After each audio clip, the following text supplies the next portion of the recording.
13 घंटे गुजर गए, लाहौर हफीज सेंटर में लगी खौफनाक आग पर काबू न पाया जा सका। आग ने दूसरी, तीसरी और चौथी मंजिल को अपनी लपेट में ले रखा है।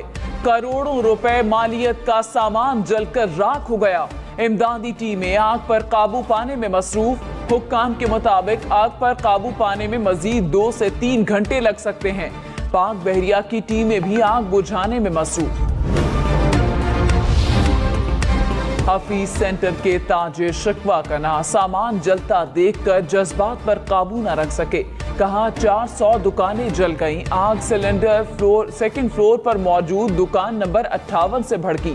गार्ड ने पहले अपने तौर पर काबू पाने की कोशिश की, कुछ ना बन सका तो फायर ब्रिगेड और रेस्क्यू को इत्तला दी। प्लाजे में आग बुझाने के तमाम आलात नस्ब थे। इंतजामिया का आग बुझाने के आलात ना होने का दावा झूठ है।